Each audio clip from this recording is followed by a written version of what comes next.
नमस्कार साथियों, Kalyani IAS academy के डिजिटल प्लेटफॉर्म पर आपका हार्दिक स्वागत है।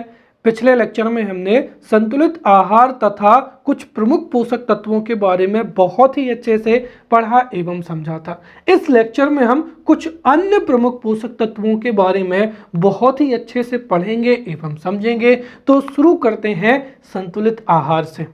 देखिए, संतुलित आहार वह आहार या भोजन होता है जिसमें शारीरिक आवश्यकता हेतु सभी आवश्यक पोषक तत्वों जैसे कार्बोहाइड्रेट, प्रोटीन, वसा, खनिज लवण, जल, रेशे तथा एंटीऑक्सीडेंट शरीर की आवश्यकता अनुसार उचित अनुपात में और उचित मात्रा में मौजूद हों तो उस भोजन को ही या उस आहार को ही संतुलित आहार कहा जाता है।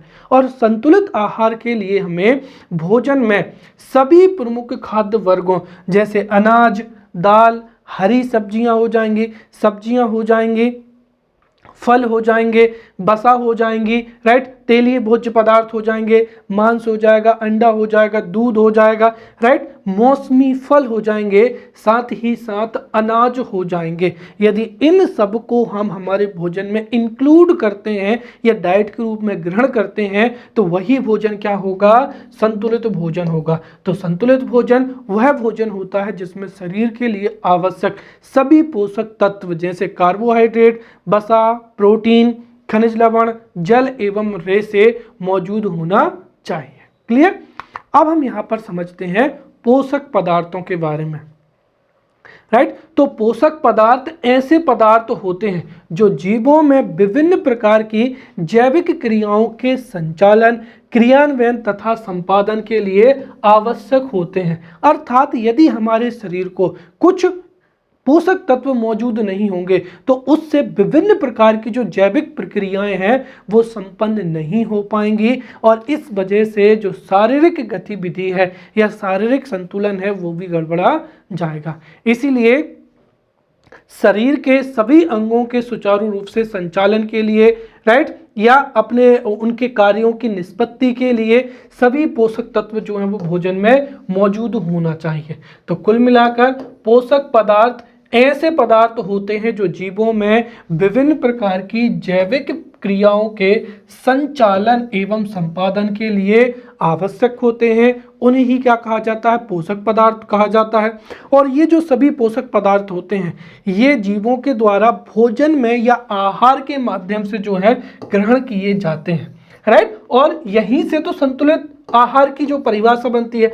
यदि भोजन में सभी आवश्यक पोषक तत्व मौजूद होंगे तो वह भोजन संतुलित आहार कहलाएगा या बैलेंस डाइट होगी। और यदि जो भोजन जीवों के द्वारा ग्रहण किया जाता है उसमें सभी आवश्यक पोषक तत्व उचित अनुपात में नहीं है, उचित मात्रा में नहीं है या मौजूद ही नहीं है तो वह भोजन संतुलित आहार नहीं होगा।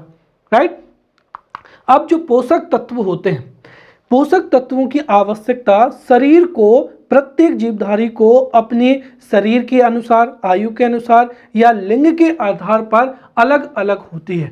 तो कुल मिलाकर सभी पोषक तत्व या पोषक तत्वों की आवश्यकता के अनुसार पोषक तत्वों को दो वर्गों में विभाजित किया जा सकता है। जैसे अगर हम एक देखें तो यहां पर हो जाएगा मैक्रोन्यूट्रिएंट्स। अच्छा, देखिए, मैक्रोन्यूट्रिएंट्स ऐसे पोषक तत्व होते हैं जिनको शरीर को अधिक मात्रा में आवश्यकता होती है। तो ऐसे पोषक तत्व जिनकी शरीर को अधिक मात्रा में आवश्यकता होती है उनको ही मैक्रोन्यूट्रिएंट्स कहा जाता है। जैसे क्या हो जाएगा? कार्बोहाइड्रेट हो जाएगा और क्या हो जाएगा? प्रोटीन हो जाएगा और उसके बाद में क्या हो जाएगा? वसा हो जाएगा। और ये जो तीनों मैक्रोन्यूट्रिएंट्स है, कार्बोहाइड्रेट, प्रोटीन एवं वसा, ये तीनों ही शरीर की अधिकांश ऊर्जा आवश्यकताओं के लिए, कोशिकाओं की वृद्धि एवं कोशिकाओं की मरम्मत के लिए तथा ऊर्जा आवश्यकता एवं जो है शरीर की अन्य गतिविधि के लिए आवश्यक होते हैं। अगर ऊर्जा के अनुसार देखें तो हमारे शरीर को जो है 50 से 70% ऊर्जा है वो कार्बोहाइड्रेट पोषक तत्व से प्राप्त होती है, वहीं प्रोटीन से 15 से 20% के बीच में और वहीं वसा से 15 से 20% के बीच में जो है हमारे भोजन में जो है 50 से 70% कार्ब से होता है, अर्थात ऊर्जा जो है 50 से 70% कार्बोहाइड्रेट से प्राप्त होती है। वहीं अगर हम देखें तो प्रोटीन जो है वो कोशिकाओं की टूट फूट की मरम्मत के लिए या कोशिका वृद्धि में क्या करता है, महत्वपूर्ण भूमिका निभाता है। तो इस तरीके से जीवधारियों के शारीरिक वृद्धि के लिए एवं उनके अंगों की टूट फूट या उनके अंगों की कोशिकाओं की टूट फूट की मरम्मत के लिए उन्हें किसकी आवश्यकता होती है, प्रोटीन की आवश्यकता होती है। वहीं वसा क्या है, इसके बारे में हम इस लेक्चर में पढ़ेंगे। तो जो कोशिका है वो ये एक तरीके से हमारे शरीर को ऊर्जा आवश्यकताओं की पूर्ति करता है। तो हमारे शरीर को 50 से 70% जो ऊर्जा है वो कार्बोहाइड्रेट से प्राप्त होती है। वहीं प्रोटीन ऊर्जा आवश्यकता पूरी करता है, साथ ही साथ कोशिकाओं की वृद्धि, कोशिकाओं की टूट फूट की मरम्मत के लिए उत्तरदायी होता है। और इन दोनों के बारे में जो है हम पिछली लेक्चर में बहुत ही अच्छे से पढ़ चुके हैं। अब वसा को हम इस लेक्चर में पढ़ेंगे। साथ ही साथ कुछ होते हैं यहाँ पर क्या, माइक्रोन्यूट्रिएंट्स, राइट। तो वे पोषक तत्व जिनकी शरीर को अधिक मात्रा में आवश्यकता होती है उनको मैक्रोन्यूट्रिएंट्स कहा जाता है, और जिनकी आवश्यकता शरीर को अल्प मात्रा में होती है, राइट, अल्प मात्रा में या कम मात्रा में जिन पोषक तत्वों की आवश्यकता होती है उनको माइक्रोन्यूट्रिएंट्स कहा जाता है। जिसमें क्या हो जाएगा, विटामिन हो जाएगा, फिर क्या हो जाएंगे, खनिज लवण हो जाएंगे। तो इस लेक्चर में जो जितने भी खनिज लवण है, राइट, उनकी उपयोगिता क्या है वो समझेंगे हम यहाँ पर। और कुछ क्या हो जाएंगे, ऑर्गेनिक अम्ल हो जाएंगे, राइट। तो इनकी जो है हमको कम मात्रा में आवश्यकता होती है। तो हम यहाँ पर पिछले लेक्चर में कार्बोहाइड्रेट के बारे में और प्रोटीन के बारे में पढ़ चुके हैं। अब जो है हम यहाँ पर वसा के बारे में पढ़ेंगे, फिर खनिज लवण के बारे में पढ़ेंगे, साथ ही साथ जो अन्य पोषक तत्व हैं उनके बारे में पढ़ेंगे। तो हम शुरू करते हैं यहाँ से वसा के बारे में। देखिए, वसा एक मैक्रोन्यूट्रिएंट्स है, अर्थात हमारे शरीर को अधिक मात्रा में वसा की आवश्यकता होती है। और वसा एक ऐसा भोज्य पदार्थ है या वसा एक ऐसा पोषक तत्व है जो न केवल हमारे शरीर को ऊर्जा प्रदान करता है बल्कि हमारे शरीर के ताप नियंत्रण के लिए तथा अन्य महत्वपूर्ण कार्यों के लिए उत्तरदायी होता है। तो वसा एक महत्वपूर्ण मैक्रोन्यूट्रिएंट्स है जो कि हमारे शरीर को ऊर्जा प्रदान करता है। और वसा जो है ग्लिसरॉल एवं वसीय अम्लों के संयोग से बनता है। ये कुछ चीज़ें आपको याद रखनी है। जैसे अगर हम देखें कार्बोहाइड्रेट के बारे में, तो कार्बोहाइड्रेट कार्बन, हाइड्रोजन एवं ऑक्सीजन के संयोग से बनता है। तो वहीं प्रोटीन की बात करें तो प्रोटीन महत्वपूर्ण अमीनो अम्लों के संयोजन से प्राप्त होता है। तो वहीं वसा जो है वो ग्लिसरॉल या फिर वसीय अम्लों के संयोग से बनता है। तो वसा एक ऐसा पोषक तत्व है जो ग्लिसरॉल तथा वसीय अम्लों के संयोग से बनता है। और इसमें भी कार्बोहाइड्रेट के समान कार्बन, हाइड्रोजन एवं ऑक्सीजन का क्या होता है, संयोग होता है। अंतर केवल इतना है कि कार्बोहाइड्रेट में कार्बन, हाइड्रोजन एवं ऑक्सीजन का अनुपात होता है जिसमें ऑक्सीजन की मात्रा अधिक होती है। वहीं वसा में भी कार्बन, हाइड्रोजन एवं ऑक्सीजन होता है, परंतु वसा में जो है ऑक्सीजन की क्या होती है, कमी होती है। वहीं वसा एक ऐसा पोषक तत्व है जो सबसे अधिक ऊर्जा देता है, अर्थात प्रति ग्राम जो वसा है उसके पूर्ण ऑक्सीकरण से 9.3 किलो कैलोरी ऊर्जा मुक्त होती है और कार्बोहाइड्रेट से लगभग इससे आधी, राइट। और वसा जो प्रोटीन है उससे भी कम होती है। तो जो वसा है वो एक ऐसा पोषक तत्व है जिससे प्रति ग्राम, राइट, प्रति ग्राम पोषक तत्व से सबसे अधिक जो ऊर्जा है वो वसा से ही प्राप्त होती है। और वसा के 1 ग्राम के पूर्ण ऑक्सीकरण से 9.3 किलो कैलोरी ऊर्जा क्या होती है, विमुक्त होती है। हमारे शरीर की जो अधिकांश ऊर्जा आवश्यकताएं हैं उनकी पूर्ति कार्बोहाइड्रेट से होती है 50 से 70%, राइट। उसके बाद में वसा भी हमारे शरीर को क्या करता है, ऊर्जा प्रदान करता है, और लगभग लगभग जो है 15 से 20 या 20 से 30% के बीच में जो है यहाँ पर वसा के द्वारा जो है ऊर्जा प्रदान की जाती है। साथ ही साथ एक और अंतर यहाँ पर समझिए वसा एवं तेल में। देखिए वसा सामान्य ताप या 20 डिग्री सेंटीग्रेड पर क्या होते हैं, ठोस अवस्था में होते हैं, परंतु यदि 20 डिग्री सेंटीग्रेड पर कोई वसा द्रव अवस्था में है तो उसे ही क्या कहा जाता है, तेल कहा जाता है। तो 20 डिग्री सेंटीग्रेड ताप पर अगर ठोस अवस्था में वसा है, राइट, ठोस अवस्था में होती हैं, और यदि 20 डिग्री सेंटीग्रेड पर वो क्या है, द्रव है, तो उन्हीं क्या कहा जाता है, तेल कहा जाता है। तो इस तरीके से वसा ऊर्जा प्राप्त करने वाले प्रमुख जो है पोषक तत्व हैं, और ये ग्लिसरॉल एवं वसीय अम्लों के संयोग से बनते हैं। साथ ही साथ प्रति ग्राम जो वसा है वो सर्वाधिक ऊर्जा, राइट, 9.3 किलो कैलोरी ऊर्जा को क्या करता है, विमुक्त करता है। क्लियर। अब हम यहाँ पर वसा के प्रकारों को पढ़ेंगे। तो वसा को हम यहाँ पर जो है दो प्रकार से वर्गीकृत करेंगे। एक तो स्रोत के आधार पर कि जो वसा है वो कहाँ से प्राप्त हो रही है, तो वसा को उनके स्रोत के आधार पर दो भागों में वर्गीकृत किया जाता है। एक हो जाएगा जंतु वसा और दूसरा हो जाएगा वनस्पति वसा। वह वसा जो जंतुओं से प्राप्त होती है उसे क्या कहते हैं, जंतु वसा कहते हैं। जैसे जंतुओं के दूध हो जाएगा, राइट, पनीर हो जाएगा, अंडा हो जाएगा, और क्या हो जाएगा, मछली, राइट। तो अगर हम देखें तो दूध में जो वसा है या पनीर के रूप में जो वसा है, अंडे के रूप में जो वसा है, या मछली में या मांस में जो वसा होती है वो कैसी वसा होती है, जंतु वसा होती है। क्यों? क्योंकि इन सब का स्रोत क्या होते हैं, जंतु होते हैं।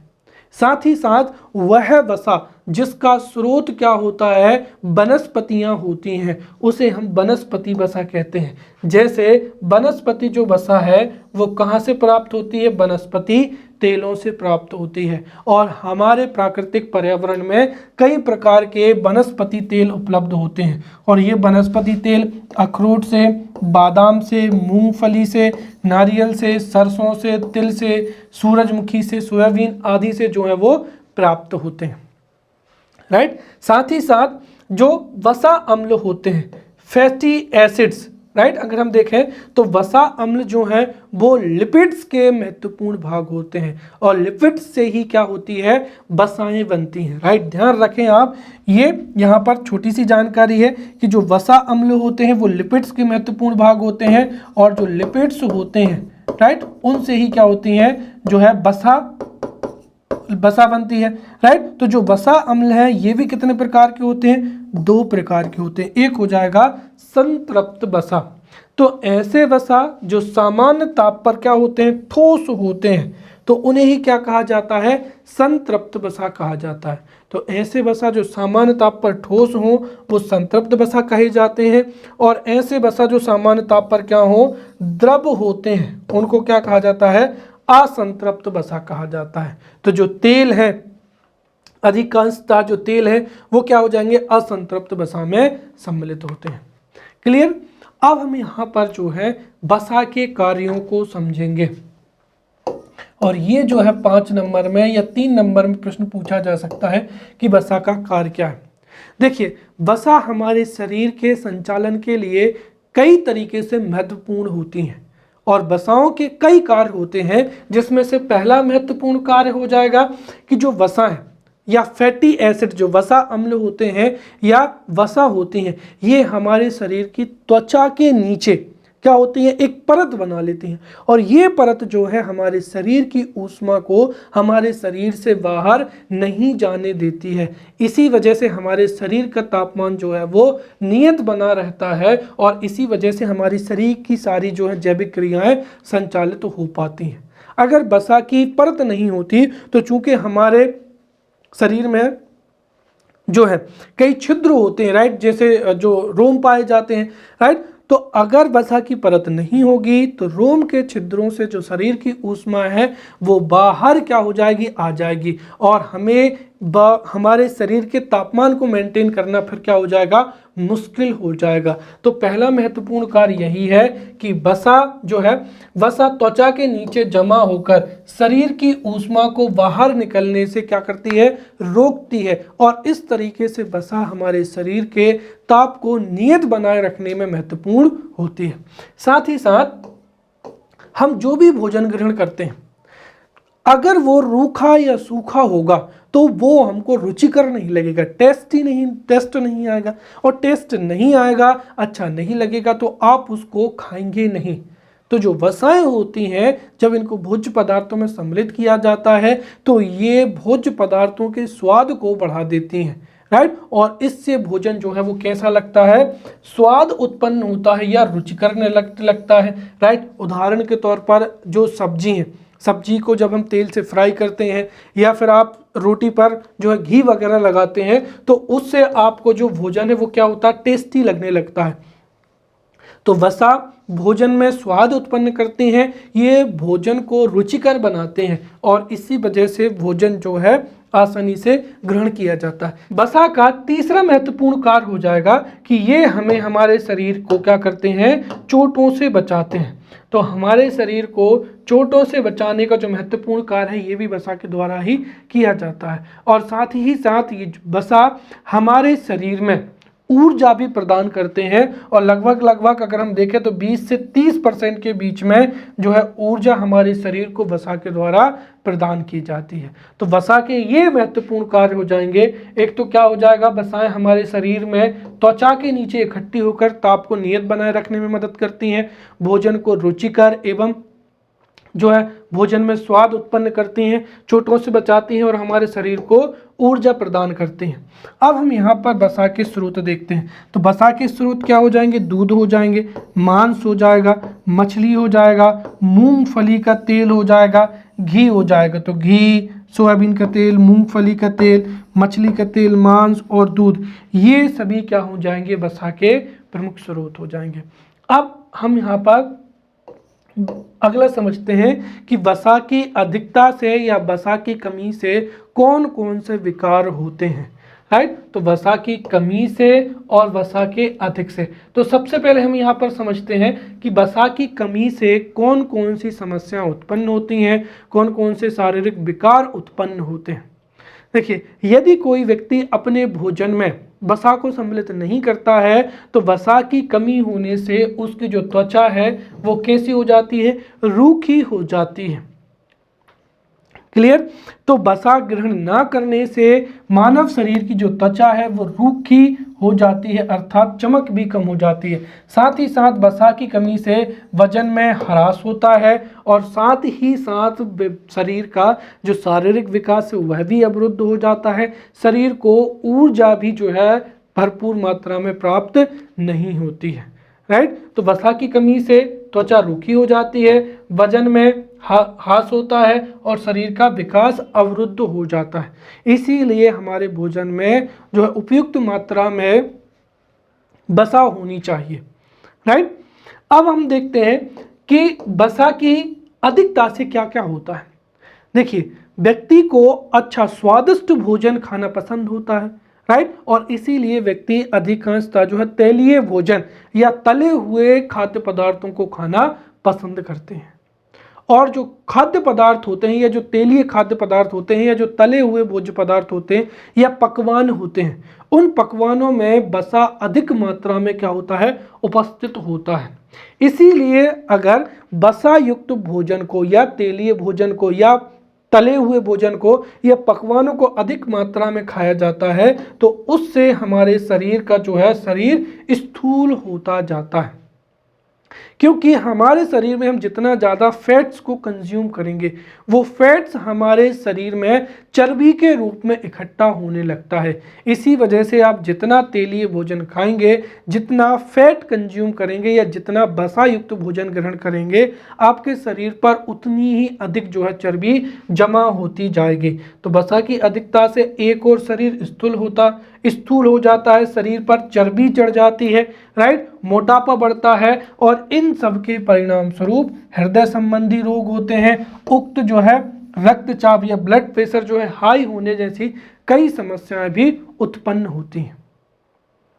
इसके साथ ही जो वसाएं होती हैं, कुछ वसाएं हमारे शरीर के लिए महत्वपूर्ण होती हैं, राइट, हमारे शरीर को स्वास्थ्यप्रद बनाती हैं। जैसे ओमेगा 3 हमारे शरीर के हृदय की संचालन के लिए बहुत ही महत्वपूर्ण माना जाता है, राइट। इसीलिए हमें कुछ जो तेल हैं उनको ग्रहण करने की सलाह दी जाती है। जैसे डॉक्टरों का ये कहना है कि सरसों का तेल है या जो है सूरजमुखी का तेल है या जो है ये ग्रहण करना चाहिए।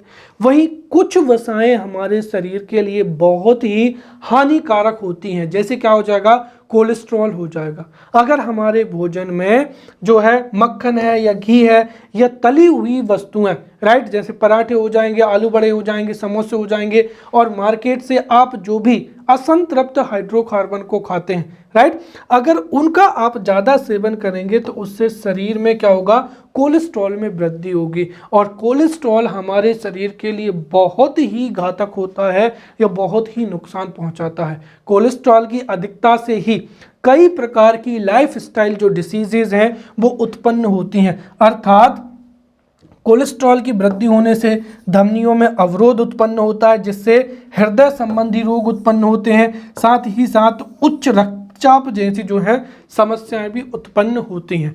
तो कुछ वसाएं हमारे शरीर के लिए बहुत ही लाभदायक होती हैं। अर्थात इसी वजह से जो है मूंगफली का तेल हो जाएगा या फिर सूरजमुखी का तेल हो जाएगा या कॉड नामक जो मछली होती है उसको खाने की सलाह दी जाती है। तो वहीं कुछ जो वसाएं हैं वो हमारे शरीर में कोलेस्ट्रॉल को बढ़ाती हैं। तो कोलेस्ट्रॉल के बढ़ने से कई प्रकार के हृदय संबंधी जो है वो रोग भी उत्पन्न होते हैं। इसीलिए डॉक्टरों द्वारा सलाह दी जाती है कि हमारे शरीर में चर्बी ना चढ़े या जो लाइफस्टाइल डिसीज है वो ना बढ़े। इसीलिए जो तला हुआ भोजन है, राइट, जैसे समोसा, पराठे, आलू बड़े, राइट, इनका जो है कम से कम सेवन किया जाना चाहिए। क्लियर। अब हम यहाँ पर अगला जो पोषक तत्व है वो पढ़ेंगे खनिज तत्व। देखिए, खनिज तत्व ऐसे पोषक तत्व होते हैं जो हमारे शरीर को पोषण में क्या करते हैं, मदद करते हैं, और ये हमें भोजन से ही क्या होते हैं, प्राप्त होते हैं। तो 3 नंबर के लिए परिभाषा, खनिज तत्व ऐसे पदार्थ होते हैं या ऐसे तत्व होते हैं जो पोषण में सहायक होते हैं और भोजन के द्वारा जो ग्रहण किए जाते हैं। साथ ही साथ खनिज तत्व ऐसे पोषक तत्व होते हैं जो हमारे शरीर को ऊर्जा प्रदान नहीं करते हैं या जिनसे ऊर्जा प्राप्त नहीं होती है। क्योंकि अगर हमने देखा है तो कार्बोहाइड्रेट से सर्वाधिक ऊर्जा प्राप्त होती है, फिर नंबर 2 पे वसा से 20 से 30% के बीच में, और उसके बाद में प्रोटीन 15% जो है ऊर्जा प्राप्त होती है। तो खनिज तत्व ऐसे पोषक तत्व होते हैं जिनसे ऊर्जा प्राप्त नहीं होती है, परंतु इनकी आवश्यकता जो है हमारे शरीर की विभिन्न जैविक क्रियाओं के संचालन में अनिवार्य होती है। यदि हमारे शरीर को कुछ प्रमुख खनिज तत्व जो है प्राप्त नहीं होंगे तो कई जो है जैविक क्रियाएं प्रभावित होंगी। हमारे शरीर में कम से कम जो है 29 प्रकार के जो खनिज तत्व पाए जाते हैं, राइट। तो संक्षेप में हम कह सकते हैं कि खनिज तत्व ऐसे पोषक तत्व होते हैं जो पोषण में सहायक होते हैं एवं जो आहार या भोजन के द्वारा शरीर को प्राप्त होते हैं। ये हमारे शरीर को ऊर्जा प्रदान नहीं करते हैं, परंतु शरीर की विभिन्न जैविक क्रियाओं के जो है जैविक क्रियाओं के लिए अति अनिवार्य होते हैं। इसीलिए अगर खनिज पदार्थ नहीं होंगे तो कई प्रकार की जैविक जो है प्रक्रियाएं या जैविक क्रियाएं क्या होंगी, प्रभावित होंगी, और हमारे शरीर में 29 जो है तत्व पाए जाते हैं। अब हम यहाँ पर खनिज तत्वों का महत्व समझेंगे, राइट। तो खनिज तत्वों का महत्व को हम यहाँ पर क्रमवार समझ सकते हैं।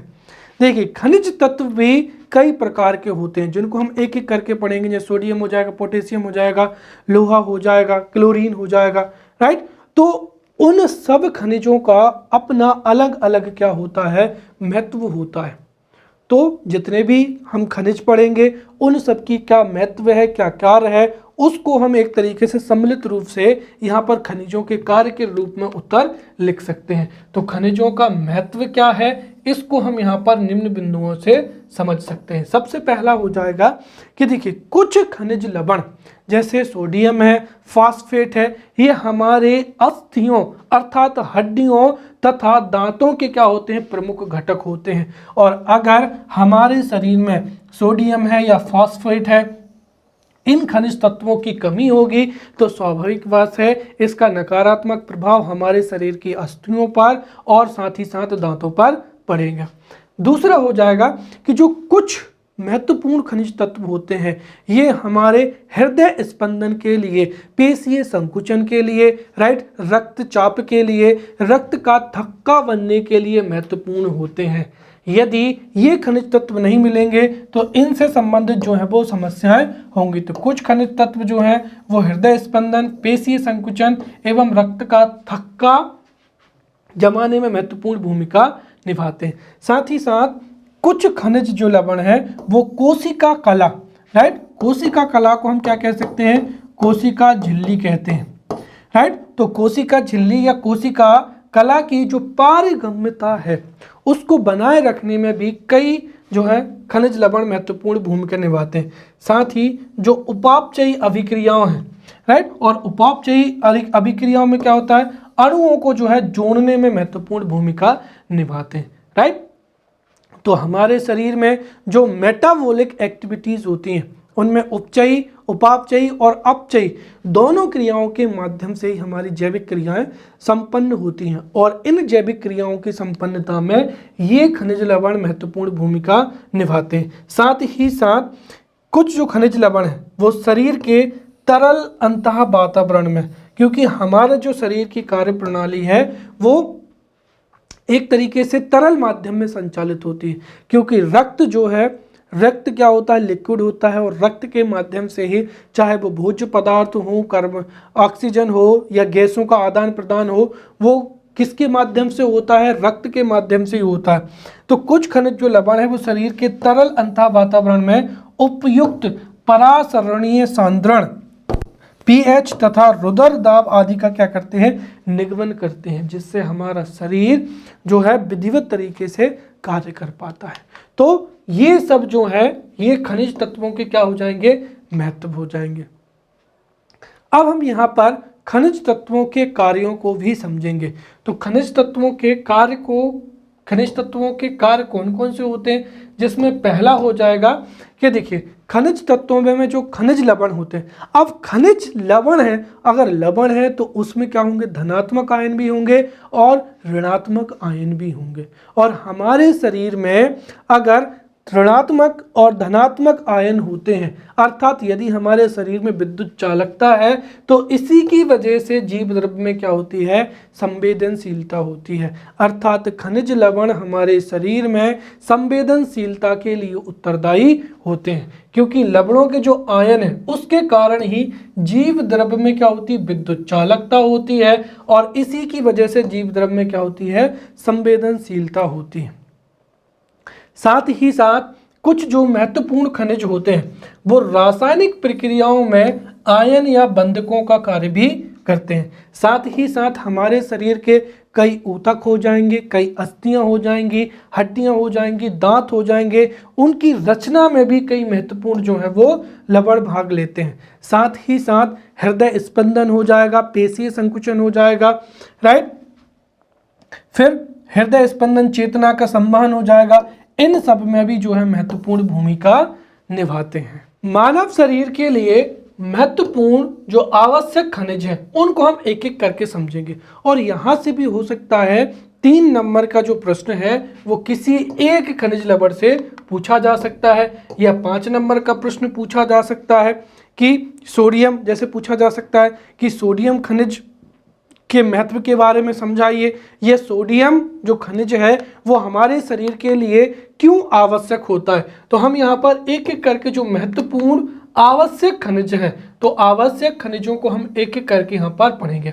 सबसे पहला हो जाएगा सोडियम खनिज, राइट। तो सोडियम जो खनिज तत्व है ये हमारे शरीर के लिए बहुत ही महत्वपूर्ण होता है, और सोडियम जो खनिज है ये हमारे शरीर की कोशिका द्रव्य में धनायन के रूप में अवस्थित होता है, राइट। तो सोडियम शरीर की कोशिका के कोशिका द्रव्य में धनायन के रूप में होता है। और अभी हमने देखा था कि अगर हमारे शरीर में धनायन एवं ऋणायन होंगे, उसी वजह से जीव द्रव्य में क्या होती है, विद्युत चालकता होती है, अर्थात इसी की वजह से जीव द्रव्य में संवेदनशीलता होती है। अर्थात जो सोडियम है वो हमारे तंत्रिका तंत्र में तंत्रिका आवेग का क्या करता है, संचरण करता है।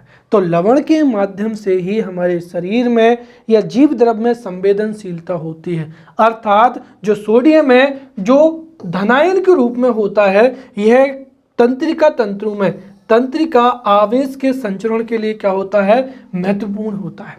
साथ ही साथ जो सोडियम है वो पेशियों के संकुचन के में भी महत्वपूर्ण भूमिका निभाता है। अगर हमारे शरीर की जो पेशियां हैं उनका संकुचन आसानी से नहीं होगा तो हमें हमारे शरीर के जितने भी अंग हैं उनकी मूवमेंट के लिए हमको जो है अधिक ऊर्जा की आवश्यकता होगी और हमें क्या होगी, तकलीफ होगी। तो यहाँ पर जो सोडियम है वो पेशियों के संकुचन को आसान बनाता है। सोडियम की वजह से तंत्रिका तंतु में तंत्रिका आवेग का संचरण होता है और साथ ही साथ यह रक्त दाब का नियंत्रण रखने में भी महत्वपूर्ण भूमिका निभाता है। जो सोडियम है वो कोशिका द्रव्य में धनायन के रूप में होता है। अब जो सोडियम है वो कहाँ से प्राप्त होता है, तो सोडियम का जो मुख्य स्रोत हो जाएगा वो नमक हो जाएगा। तो साधारण नमक के रूप में क्या होता है, साधारण नमक का रासायनिक फार्मूला होता है NaCl, अर्थात साधारण नमक से हमें जो सोडियम प्राप्त होता है। इसके अलावा सोडियम मछली, अंडे, मांस एवं दूध आदि से प्राप्त होता है।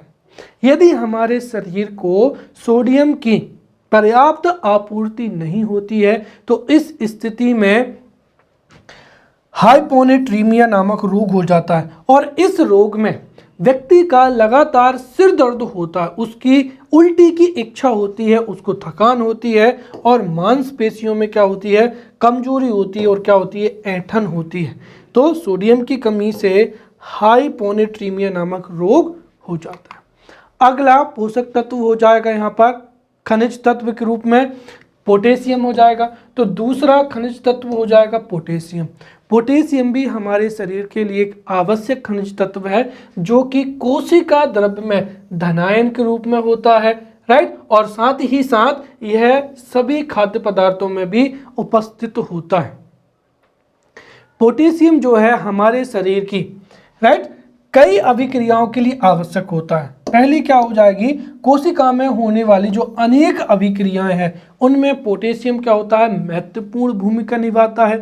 साथ ही साथ पोटेशियम पेशीय संकुचन तथा रक्त दाब के नियंत्रण में भी महत्वपूर्ण भूमिका निभाता है। और चूंकि ये कोशिका द्रव्य में धनायन के रूप में होता है, इसीलिए तंत्रिका आवेग के संचरण में पोटेशियम महत्वपूर्ण भूमिका निभाता है। पेशीय संकुचन तथा रक्त दाब नियंत्रण में भूमिका निभाता है। साथ ही साथ कोशिका में होने वाली अनेक अभिक्रियाओं के लिए भी पोटेशियम उत्तरदायी होता है, राइट। अगर पोटेशियम की आपूर्ति हमारे शरीर को पर्याप्त मात्रा में नहीं होगी तो उससे हाइपोकैलीमिया नामक जो है रोग हो जाता है और इस रोग में पेट, गुर्दे एवं दिल तथा तंत्रिकाओं संबंधी जो है कार्यशीलता क्या होती है, प्रभावित होती है। अर्थात पोटेशियम की कमी से पेट की कार्यविधि, गुर्दे या फिर जिसको हम कहते हैं वृक्क या किडनी की जो कार्यविधि है, या हमारे हृदय या दिल की जो है कार्यविधि, और साथ ही साथ तंत्रिका संबंधी जो है कई प्रकार के विकार उत्पन्न होते हैं। साथ ही साथ यदि पोटेशियम की कमी होती है तो उससे हाथ पैरों में कमजोरी उत्पन्न होती है। और जब अगर ज़्यादा ही मात्रा में पोटेशियम की अगर बहुत अधिक कमी होती है तो हाथ पैरों की कमजोरी के अलावा जो है लकवे की शिकायत भी हो सकती है। और अगर पोटेशियम की गंभीर रूप से क्या होती है, कमी होती है, तो उस स्थिति में सांस लेने में कठिनाई होती है। और साथ ही साथ जो है रक्तचाप भी क्या होता है, कम हो जाता है। तो पोटेशियम की कमी से कई समस्याएं उत्पन्न होती हैं, जिसमें से अगर गंभीर रूप से कमी हो तो सांस लेने में दिक्कत जाती है और निम्न रक्तचाप की जो है वो शिकायत भी होती है। क्लियर। अब अगला यहाँ पर खनिज लवण हो जाएगा कैल्शियम हो जाएगा, राइट। जब हम कंकाल तंत्र पढ़ेंगे तो मैं आपको बहुत ही विधिवत बताऊंगा, राइट। और यहाँ पर मैं संक्षेप में बताऊं कि जो हमारे अस्थियां होती हैं या हड्डियां होती हैं, कंकाल तंत्र हमारा जो शरीर है, शरीर में कंकाल तंत्र पाया जाता है और कंकाल तंत्र जो है वो अस्थियों से बना हुआ होता है। अस्थियां जो है वो कैल्शियम फॉस्फेट से बनी हुई होती हैं, अर्थात जो कैल्शियम है वो हड्डियों एवं दांतों को दृढ़ता प्रदान करता है। तो कैल्शियम, चूंकि हमारी अस्थियां या हड्डियां कैल्शियम फॉस्फेट की बनी हुई होती हैं, अर्थात कैल्शियम हमारी हड्डियों की मजबूती के लिए, तंदुरुस्ती के लिए अति अनिवार्य है। तो विटामिन डी के साथ में, क्योंकि हमने देखा था कि विटामिन डी भी हमारी हड्डियों की मजबूती में महत्वपूर्ण भूमिका निभाता है, तो कैल्शियम खनिज तत्व विटामिन डी के साथ हड्डियां एवं दांतों को दृढ़ता प्रदान करता है। साथ ही साथ जो कैल्शियम है वो हृदय के स्कंदन में भी महत्वपूर्ण भूमिका निभाता है। साथ ही साथ ये पेशीय संकुचन की प्रक्रिया से भी क्या होता है, संबंधित होता है। तो कैल्शियम हमारे शरीर के लिए बहुत ही महत्वपूर्ण होता है और कैल्शियम को जो है भोजन में पनीर के रूप में, दूध, अंडे, हरी सब्जियां, साबुत अन्न, चना, रागी, मछली इत्यादि में जो है पाया जाता है और इनके सेवन से हमारे शरीर को कैल्शियम की जो है वो पूर्ति हो जाती है। इस तरीके से देखा जाए तो जो कैल्शियम है वो मानव शरीर के लिए एक अति आवश्यक क्या होता है, तत्व होता है। अगर हमारे शरीर को कैल्शियम की आपूर्ति कम होगी तो उससे स्वाभाविक सी बात है कि हमारे शरीर की जो हड्डियां हैं वो कमजोर हो जाएंगी, राइट। क्योंकि कैल्शियम ही हड्डियों को एवं दांतों को क्या करता है, दृढ़ता प्रदान करता है। तो इसकी कमी से हड्डियां कमजोर हो जाती हैं। साथ ही साथ ऑस्टियोपोरोसिस जो नामक बीमारी होती है वह भी हो जाती है। साथ ही साथ अगर कैल्शियम की मात्रा में कमी है तो उससे हड्डियों का विकास भी अवरुद्ध हो जाता है। अर्थात हमारे शरीर में हड्डियों की दृढ़ता के लिए, हड्डियों या अस्थियों के विकास के लिए कैल्शियम का इंटेक बहुत ही जरूरी है। इसलिए कैल्शियम को इन स्रोतों के माध्यम से हमको भोजन के रूप में ग्रहण करना ही चाहिए। क्लियर। अब अगला हो जाएगा यहाँ पर फास्फोरस हो जाएगा। तो मैंने बताया कि फास्फोरस भी मानव शरीर के लिए बहुत ही आवश्यक होता है। साथ ही साथ हमारी जो अस्थियां हैं या मानव शरीर की अस्थियां कैल्शियम फॉस्फेट की बनी होती हैं, अर्थात हड्डियों में कैल्शियम एवं फास्फोरस मुख्य जो है कंटेंट होता है। अर्थात कैल्शियम से संबंध होकर फास्फोरस दांतों एवं हड्डियों को क्या करता है, दृढ़ता प्रदान करता है। अगर हमारे शरीर को कैल्शियम एवं फास्फोरस प्राप्त नहीं होगा तो सीधी सी बात है हड्डियां कमजोर हो जाएंगी और उनका विकास भी अवरुद्ध हो जाएगा। साथ ही साथ फास्फोरस शरीर के अंदर जो तरल पदार्थ हैं उनमें संतुलन को भी बनाए रखता है। फास्फोरस का एक महत्वपूर्ण कार्य ये भी है कि हमारे शरीर में कार्बोहाइड्रेट एवं वसा के पाचन में जो है फास्फोरस महत्वपूर्ण भूमिका निभाई देता है। तो कार्बोहाइड्रेट तथा वसा के पाचन में महत्वपूर्ण भूमिका निभाता है। और यदि हमारे शरीर को जो है फास्फोरस की आपूर्ति नहीं हो पाएगी तो उससे अस्थियां कमजोर हो जाएंगी। साथ ही साथ अर्थराइटिस या जिसको हम कहते हैं जोड़ों में दर्द होना, ये रोग हो जाता है। तो ध्यान रहे कैल्शियम की कमी से ऑस्टियोपोरोसिस नामक रोग होता है और उसमें भी अस्थियां कमजोर होती हैं, हड्डियां कमजोर हो जाती हैं, विकास अवरुद्ध होता है। वहीं फास्फोरस की कमी से भी जो है हड्डियां कमजोर होती हैं। साथ ही साथ अर्थराइटिस अर्थात जोड़ों में भी क्या होता है, दर्द होता है। साथ ही साथ दांत भी कमजोर हो जाते हैं और मसूड़ों में भी समस्या होने लगती है, राइट। एक और चीज, अगर फास्फोरस की कमी होगी तो उससे सामान्य संक्रमण का भी खतरा होता है। क्लियर। अब अगला जो खनिज तत्व हो जाएगा वो मैग्नीशियम हो जाएगा, राइट। तो मैग्नीशियम एक ऐसा खनिज तत्व है जो हमारे शरीर की अस्थियों के लिए, राइट, दांतों की संरचना में महत्वपूर्ण भूमिका निभाता है। साथ ही साथ तंत्र की कार्य की हेतु महत्वपूर्ण होता है। तो मैग्नीशियम तंत्रिका तंत्र की कार्य प्रणाली के लिए जो है महत्वपूर्ण माना जाता है। साथ ही साथ दांतों एवं हड्डियों की रचना में भी भूमिका निभाता है। यदि मैग्नीशियम की कमी होगी तो उससे जो उपापचयी अभिक्रियाएं हैं वो उनमें अनियमितता होगी और उनकी अनियमितता से विविध तंत्रों की कार्यकी जैसे तंत्रिका तंत्र की कार्यकी जो है प्रभावित होगी। अर्थात मैग्नीशियम की अनुपस्थिति में तंत्रिका तंत्र के साथ साथ कई अन्य तंत्र भी जो हैं वो विधिवत कार्य नहीं कर पाएंगे। और मैग्नीशियम की प्राप्ति हमारे शरीर को दूध, साबुत अनाज, मछली, मांस, हरी सब्जियों से होती है। क्लियर। अगला हो जाएगा यहाँ पर क्लोरीन। तो क्लोरीन एक ऐसा खनिज तत्व है जिसकी हमारे शरीर को अम्ल क्षार संतुलन के लिए आवश्यकता होती है। और मैंने बताया है कि हमारे शरीर में अम्ल जो है अम्लता भी महत्वपूर्ण भूमिका निभाती है। हमारे शरीर के अमाशय में जो जठर ग्रंथियां हैं उनसे हाइड्रोक्लोरिक अम्ल का स्त्रावण होता है जो कि भोजन के पाचन में महत्वपूर्ण भूमिका निभाता है। अब अगर HCl की मात्रा में अधिकता होती है तो उससे पेट में एसिडिटी बढ़ती है, अम्लता बढ़ती है, जिसको हमने दैनिक जीवन में रसायन केमिस्ट्री में बहुत अच्छे से पढ़ा था। तो अगर अम्लता ज़्यादा भी नहीं होना चाहिए और कम भी नहीं होना चाहिए। तो क्लोरीन जो है हमारे शरीर में अम्ल क्षार संतुलन को बनाए रखता है, साथ ही साथ जल संतुलन के लिए भी महत्वपूर्ण भूमिका निभाता है। तो क्लोरीन की अगर आपूर्ति पर्याप्त मात्रा में होती है तो उससे अम्ल क्षार का संतुलन क्या होगा, बना रहेगा। साथ ही साथ जो है जल संतुलन के लिए भी यह महत्वपूर्ण होता है। अगर क्लोरीन की कमी होती है तो क्लोरीन की कमी से भूख में कम लगेगी, पेशियों में ऐंठन होगी और साथ ही साथ थकावट भी होगी। जो क्लोरीन है वो अनाज में पाया जाता है। अगला हो जाएगा लोहा। देखिए, लोहा हमारे शरीर के लिए बहुत ही महत्वपूर्ण क्या है, खनिज माना जाता है। इसका कारण यह है कि लोहा आरबीसी की जो रेड ब्लड सेल्स होती हैं, आरबीसी में हीमोग्लोबिन बनने के लिए क्या होता है, आवश्यक होता है। अर्थात यदि हमारे शरीर में लोहे की कमी होगी तो उससे आरबीसी में जो है हीमोग्लोबिन की मात्रा क्या हो जाएगी, कम हो जाएगी।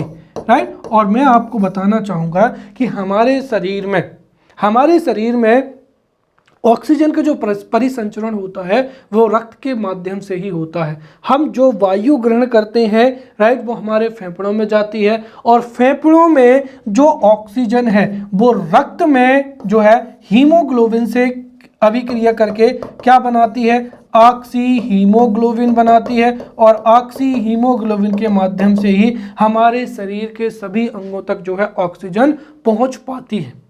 अगर हीमोग्लोबिन कम होगा तो उससे हमारे रक्त की जो ऑक्सीजन ले जाने की क्षमता है वो क्या हो जाती है, कम हो जाती है। और इस स्थिति को ही क्या कहा जाता है, एनीमिया या अरक्तता कहा जाता है। तो लोहा हमारे शरीर के लिए बहुत ही महत्वपूर्ण खनिज तत्व है, क्योंकि लोहे से ही जो है आरबीसी की हीमोग्लोबिन बनने में क्या होता है, महत्वपूर्ण होता है।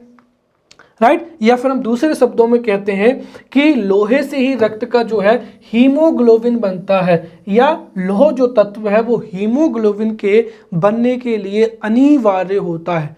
और चूंकि हीमोग्लोबिन ही ऑक्सीजन का क्या करता है, परिवहन करता है, इसी वजह से लोहे जो तत्व है अगर उसकी कमी होगी तो रक्त के द्वारा ऑक्सीजन ले जाने की क्षमता भी कम हो जाएगी और इस स्थिति को क्या कहते हैं, अनीमिया कहते हैं। और जो अनीमिया की स्थिति है या अरिक्तता की स्थिति है ये भारत में बहुत ही विकराल रूप में है। भारत के जो अधिकांश बालक हैं या जो महिलाएं हैं उनमें एनीमिया की शिकायत होती है।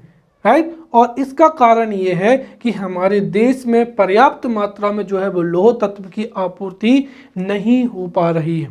साथ ही साथ अगर लौह तत्व की कमी होगी तो उससे एक तो अरक्तता की स्थिति होगी और इस अवस्था में जो है शरीर में क्षीणता आती है, अर्थात अत्यधिक थकान महसूस होती है, कोई भी कार्य करने में मन नहीं लगता है, चिड़चिड़ापन उत्पन्न होता है।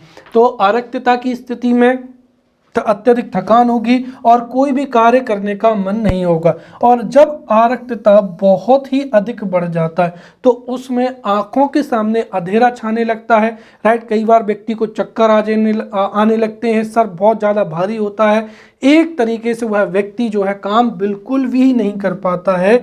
और ये सभी जो है वो आरक्तता या एनीमिया के क्या होते हैं, लक्षण होते हैं। तो सामान्य स्थिति में अत्यधिक थकान होती है, परंतु जब एनीमिया का स्तर बहुत ही तीव्र होता है तो उस स्थिति में आंखों के सामने अंधेरा छाना, चक्कर आना, राइट, सिर भारी होना, भूख नहीं लगना इत्यादि लक्षण होते हैं।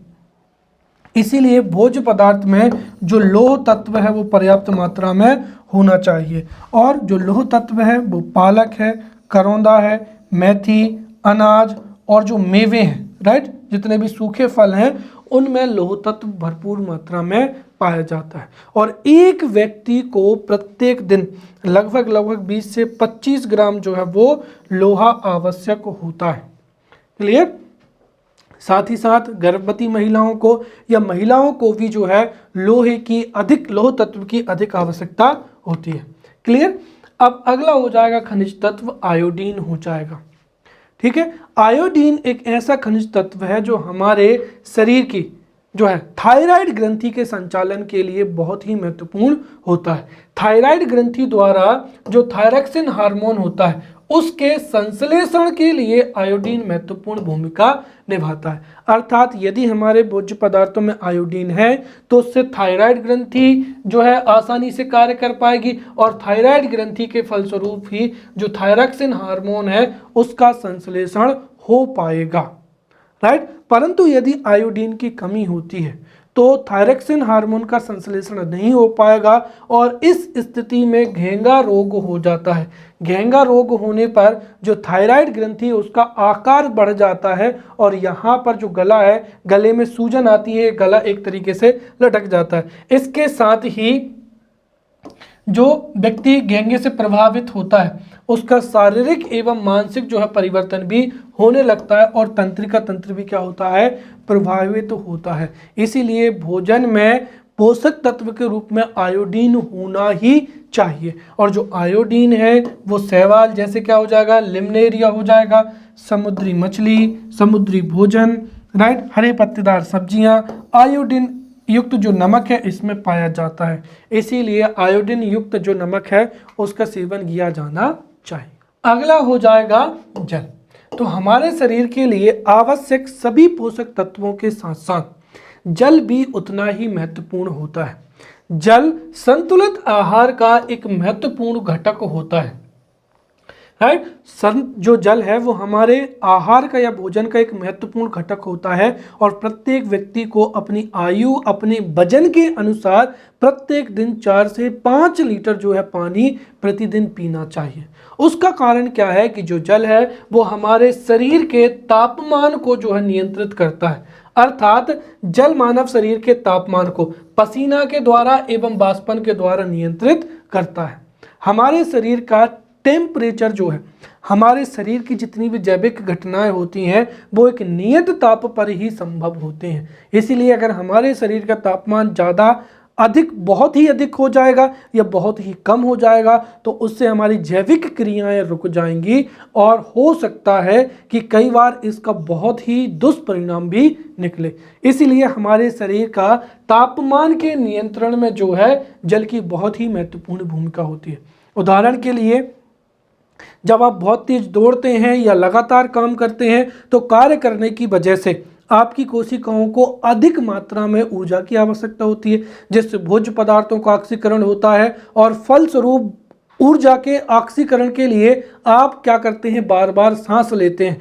इससे आपके शरीर का तापमान क्या होता है, बढ़ जाता है। तो आप जितना तेजी से कार्य करेंगे, जितना तेज भागेंगे, उतना आपको ऊर्जा की आवश्यकता होगी, उतनी जल्दी जल्दी आप सांस लेंगे और आपका शरीर का तापमान भी क्या होगा, बढ़ जाएगा। उस स्थिति में जो है हमारे शरीर से स्वेटिंग या पसीना निकलता है और दरअसल पसीने के माध्यम से ही जो है हमारे शरीर का तापमान जो है ठंडा किया जाता है। इसीलिए जब भी पसीना आता है तो आपको थोड़ा ठंडक का महसूस होता है। तो पसीने के रूप में या वाष्पन के द्वारा हमारे शरीर का जो है वो ताप नियंत्रित किया जाता है। साथ ही साथ हमारे शरीर से जितने भी अपशिष्ट पदार्थ होते हैं, जो भी हम भोजन ग्रहण करते हैं, भोजन ग्रहण करने के पश्चात में हमारे रक्त में कई जो हैं अपघटित और अपशिष्ट पदार्थ होते हैं, जिनको मूत्र के द्वारा शरीर से बाहर निकाल दिया जाता है। तो जल शरीर के ताप को नियंत्रित करता है, साथ ही शरीर के जो अपशिष्ट पदार्थ हैं उनको बाहर निकालने में भी महत्वपूर्ण करता है। साथ ही साथ मानव शरीर का लगभग 65 से 70% जो भाग है वो जल का बना होता है।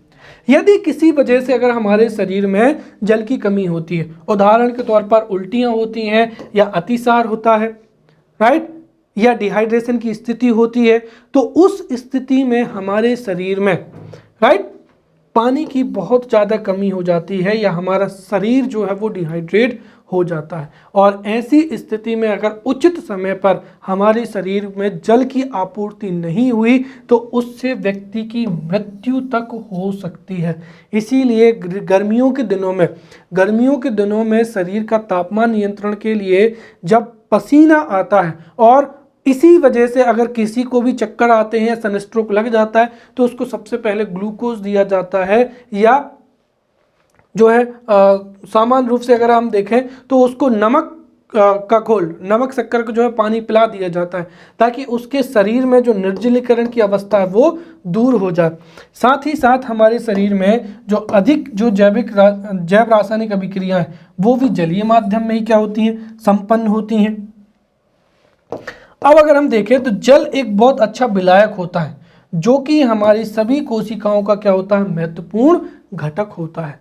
तो इस तरीके से अगर हम एक देखें तो जल भी हमारे शरीर के लिए बहुत ही महत्वपूर्ण होता है। कुल मिलाकर अगर हम देखें तो हमारे शरीर की पूरी कार्य प्रणाली जो है लिक्विड पर आधारित है, ये जलीय माध्यम पर आधारित है, जिसमें मुख्य घटक क्या होता है, जल होता है। और जल की अगर आपूर्ति हमारे शरीर को पर्याप्त मात्रा में होती रहेगी तो हमारे शरीर का तापमान नियंत्रित रहेगा, अपशिष्ट जो पदार्थ हैं वो शरीर से निरंतर बाहर होते रहेंगे, शरीर का तापमान नियंत्रित रहेगा, और जो जैव रासायनिक क्रियाएं वो भी बहुत अच्छे से संचालित होती रहेंगी। इसीलिए व्यक्ति को उसके वजन के अनुसार जो है 4 से 5 या 5 से 6 लीटर के बीच में जो है पानी प्रत्येक दिन पीना चाहिए। अगला पोषक तत्व हो जाएंगे रेसे या फाइबर्स। देखिए, रेसे या फाइबर्स ऐसे पोषक तत्व होते हैं जो कि हमारे शरीर के लिए बहुत ही महत्वपूर्ण होते हैं। रेसे ऐसे पोषक तत्व होते हैं जो हमारे शरीर को बिल्कुल भी ऊर्जा प्रदान नहीं करते हैं। लेकिन आप सोच रहे हैं कि जब ये हमारे शरीर को ऊर्जा प्रदान नहीं करते हैं तो ये हमारे लिए आवश्यक कैसे हुए। रेसे हमारे शरीर को ऊर्जा प्रदान नहीं करते हैं, परंतु हमारे शरीर के पाचन में ये बहुत ही महत्वपूर्ण भूमिका निभाते हैं। हम जो भी ग्रहण करते हैं अगर उसका ठीक तरीके से पाचन नहीं होगा तो पाचन संबंधी कई प्रकार की समस्याएं उत्पन्न होंगी, और उसके साथ ही एक तो पाचन संबंधी समस्या उत्पन्न होंगी, और दूसरी चीज ये है कि अगर आप अधिक मात्रा में भोजन ग्रहण करेंगे तो उससे भी आपका क्या होगा, वजन बढ़ेगा, और वजन बढ़ने से मोटापे की समस्या आएगी, और मोटापे से संबंधित कई रोग भी उत्पन्न होंगे। तो कुछ भोज्य पदार्थ ऐसे होते हैं जो कि इन दोनों समस्याओं का निराकरण करते हैं, अर्थात जो पाचन को भी बहुत पाचन की प्रक्रिया को संपन्न कराते हैं, और चूंकि ये ऊर्जा नहीं देते हैं इसलिए अगर इनको अगर हम ग्रहण करेंगे तो उससे वजन भी नहीं बढ़ता। कहने का तात्पर्य ये है कि जैसे आपने सुना होगा कि जल क्या होता है, कैलोरी फ्री होता है। वैसे ही अगर आपने देखे तो ककड़ी, अगर आप दिन में 5 ककड़ी खाते हैं तो ककड़ी को जब आप खाएंगे तो आपका पेट भर जाएगा, अर्थात तो आपकी भूख शांत हो जाएगी, परंतु अगर आप सलाद को नहीं खाते, ककड़ी को नहीं खाते, तो जैसे आपकी खाने की आदत है 6 रोटी की, जैसे अगर हम देखें तो कुछ लोग डाइटिंग करते हैं या अपना वजन घटाना करते हैं, तो वो वजन घटाने का मतलब ये नहीं हुआ कि आप भूखे रहें। अगर आप भूखे रहेंगे तो आप डाइटिंग नहीं कर पाएंगे, आपको आपके भोजन को क्या करना है, रिप्लेस करना है जो हैवी कैलोरी फूड है। जैसे अगर आप देखें तो मिठाई, भाई एक गुलाब जामुन या एक मिठाई जो है 2 या 3 रोटी के बराबर आपको कैलोरी प्रदान करती है। तो अगर आप मिठाई खाते हैं, समोसा खाते हैं, चाय पीते हैं, तो इसका मतलब ये है कि बार बार आप कैलोरी का इंटेक कर रहे हैं और इस स्थिति में सीधी सी बात है आपका वजन बढ़ेगा और आप मोटापे के शिकार हो जाएंगे और साथ ही साथ आपको डाइजेशन से संबंधित या पाचन से संबंधित भी कई समस्याएं उत्पन्न होगी। इसका निराकरण ये है कि जब भी आप खाना खाएं तो आपके भोजन में जो है हैवी फूड जैसे समोसा है, कचौड़ी है, राइट, उसके बाद में चावल है और रोटियां हो जाएंगी या मिठाई हो जाएंगी, इनकी जगह पर आप जितने भी क्या है रेसे, ज़्यादा से ज़्यादा रेसे ग्रहण करें। और रेसे का मतलब हुआ ककड़ी हुआ, प्याज हुआ, टमाटर हुआ, जो भी सलाद है, राइट, पूरा का पूरा सलाद, प्याज, ककड़ी, तो जितना ज़्यादा मात्रा में आप सलाद लेंगे उतना ही आपका पेट भरेगा, राइट। कहने का मतलब ये कि तुरंत के तुरंत आपको ऐसा लगेगा कि आपने बहुत खाना खाया, लेकिन आपका कैलोरी इंटेक नहीं बढ़ेगा और कैलोरी इंटेक नहीं बढ़ेगा तो आपका वजन नहीं बढ़ेगा और आपकी जो है वजन नहीं बढ़ेगा तो मोटापे की समस्या भी नहीं होगी। और साथ ही साथ अगर आप रेसों का सेवन करते हैं तो उससे पाचन की प्रक्रिया भी बहुत आसान हो जाती है।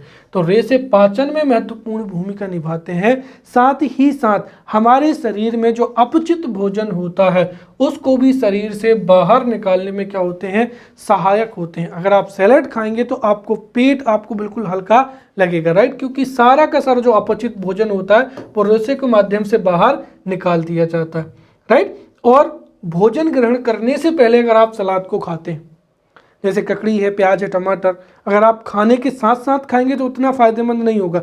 लेकिन अगर खाना खाने से 1 घंटे पहले या आधा घंटे पहले अगर आप 1 प्लेट सलाद भी खाते हैं तो वो ऐसे एंजाइम्स को स्रावित करती हैं जिससे आपकी जो है भूख, एक तरीके से जो पाचन है बहुत अच्छे से हो जाता है। तो मूली है, गाजर है, प्याज है, ककड़ी है इत्यादि, ये क्या होते हैं, रेसे होते हैं जिनको अनिवार्य रूप से भोजन में सम्मिलित करना चाहिए।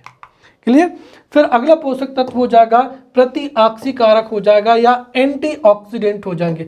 यहाँ पर ऑक्सीकारक का मतलब क्या हुआ, देखिए हमारे शरीर में हम जो भी भोजन ग्रहण करते हैं वो भोजन पचने के पश्चात शर्करा या ग्लूकोज में परिवर्तित हो जाता है और हमारी छोटे आंत के जो रसायनकर होते हैं वो इसी ग्लूकोज को अवशोषित करते हैं और रक्त में घोल देते हैं और फिर रक्त में घुली हुई जो शर्करा है उसको कोशिकाएं क्या करती हैं, ऑब्जर्व करती हैं और कोशिकाओं पर ही भोज्य पदार्थों का या ग्लूकोज का ऑक्सीकरण होता है और इसी भोज्य पदार्थों के ऑक्सीकरण से ही माइटोकॉन्ड्रिया पर जो है ऊर्जा का उत्पादन होता है जिसका प्रयोग हम हमारी शारीरिक क्रियाओं में करते हैं। अर्थात जो है हमारे शरीर को ऊर्जा की प्राप्ति भोजन के ऑक्सीकरण से होती है और यदि ऑक्सीकरण जो है प्रक्रिया अगर तेज होगी तो उससे कई प्रकार के जो है वो मुक्त मूलक उत्पन्न होते हैं। कुल मिलाकर हमारे शरीर को ऊर्जा आवश्यकताओं की प्राप्ति के लिए माइटोकॉन्ड्रिया में भोज्य पदार्थों का ऑक्सीकरण होगा और अगर ऑक्सीकरण की प्रक्रिया तेज होगी तो उसके फलस्वरूप कई ऑक्सीकरण में कई मुक्त मूलक जो हैं वो उत्पन्न होते हैं और ये मुक्त मूलक हमारी कोशिकाओं को क्षति पहुंचा सकते हैं। इसीलिए प्रतिऑक्सीकारक ऐसे भोज्य पदार्थ होते हैं जो कि ऑक्सीकरण अभिक्रिया को क्या करते हैं, मंद करते हैं। अर्थात प्रतिऑक्सीकारक जो यौगिक हैं वो मुक्त मूलकों को निष्क्रिय कर देते हैं और मुक्त मूलक अगर निष्क्रिय हो जाएंगे तो हमारी कोशिकाएं जो हैं वो दुष्प्रभाव से क्या होगी, सुरक्षित रह जाएंगी, राइट। इसीलिए हमें समय समय पर भी एंटीऑक्सीडेंट या प्रतिऑक्सीकारक का भी सेवन करना चाहिए ताकि हमारी कोशिकाएं जो हैं वो कोशिकाओं पर दुष्प्रभाव ना पड़े। जैसे उदाहरण के लिए अगर आप देखें तो वर्तमान समय में जो ग्रीन टी है, ग्रीन टी का अगर आप सुबह सुबह सेवन करते हैं या दिन में चाय की जगह पर आप ग्रीन टी ग्रहण करते हैं तो ये बहुत ही अच्छा एंटीऑक्सीडेंट माना जाता है। इससे आपकी इम्यूनिटी भी बेस्ड होगी। कुल मिलाकर अगर जो ऑक्सीकरण की प्रक्रिया में जो मुक्त मूलक हैं वो अगर न्यूट्रलाइज हो जाएंगे तो हमको कई गंभीर बीमारियां हैं वो बिल्कुल भी नहीं होंगी।